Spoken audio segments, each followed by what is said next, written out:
欢迎来到新兴消息频道，请订阅频道，所以大家不要错过当天最热门的新闻。我们今天的时事通讯包括以下内容：刚播4集就冲上热榜，谭松韵终于有一部让我熬夜狂追的爱情剧了。其实我个人只喜欢看这么几种类型的剧集，一种就是生活剧，一种就是悬疑剧，再就是谍战剧。至于偶像剧，特别是古装偶像剧，我真的是觉得辣眼睛。真不是我对爱情剧、偶像剧不感冒，而是国产爱情剧、偶像剧的质量确实太差了。特别简单的一个例子，这么多年过去了，都没有一部古装仙侠爱情剧能够超越胡歌和刘亦菲主演的《仙剑奇侠传》的，就足以证明国产电视剧在爱情剧、偶像剧方面拍得有多烂了。但是这一次，有一部爱情剧却让我眼前一亮，那就是刚刚开播的新剧《你比星光美丽》。为什么说这部剧让我有一种眼前一亮的感觉呢？主要是因为这么3个原因。第一个原因，人设有新意。虽然这部《你比星光美丽》在男主人设上还是那种老套的霸总剧情，但是在女主身上却玩出了新意。因为到了这部剧的女主身上，女主成为了职场精英，而且是一种很特别的职场精英，那就是女主居然是机器人工程师，学霸加技术员的身份按在这位女主身上确实就相当有趣。当然这部剧中的男主，也就是徐凯饰演的霸总，也和别的剧集里的霸总人设不一样。徐凯饰演的霸总不仅仅一点都不油腻，而且还非常有分寸感，非常有智慧。比如当女主被带到酒局上，被老板安排去陪客户的时候，他就能够不动声色地替女主解围，还让现场所有人无话可说。最妙的一场戏，还是女主在公司酒会上遭遇上司性骚扰，在男主有要事必须离开的情况下，男主这位霸总还能够通过特别智慧的手段替女主澄清事实，替女主解围。可以说这种霸总人设绝对是看点十足。再加上谭松韵饰演的女主也相当特别，可以说这部《你比星光美丽》在男女主的人设上就相当新颖。第二个原因，节奏紧凑，高潮不断。虽然这部《你比星光美丽》又是一部霸道总裁爱上灰姑娘的爱情剧，但是从打开方式上，这部剧更像是一部职场剧。整部剧集的主线故事就是从男主回国接手集团开始，而女主呢，恰好就是男主投资的公司旗下的一名员工。男主回国是要用2年的时间彻底接手集团，还要让股东满意。而女主呢，是想在职场上打怪升级，赚到付房子首付的钱。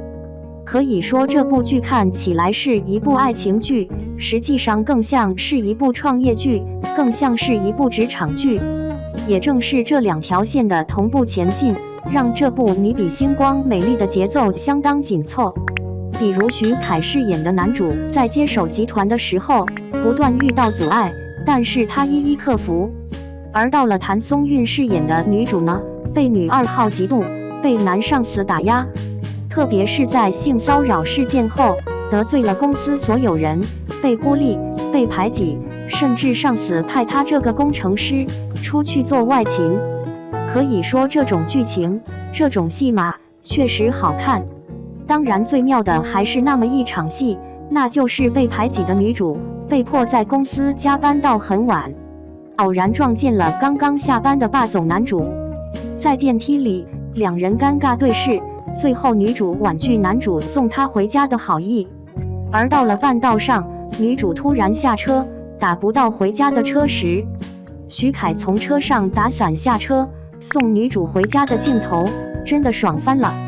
这就是这部《你比星光美丽》最高能的一个片段，这就是这部爱情剧最好磕的点。没有刻意去制造效果，而是在恰当的时间呈现出恰当的氛围，这就是这部剧高级的地方。节奏紧凑，高潮不断，这部剧确实牛。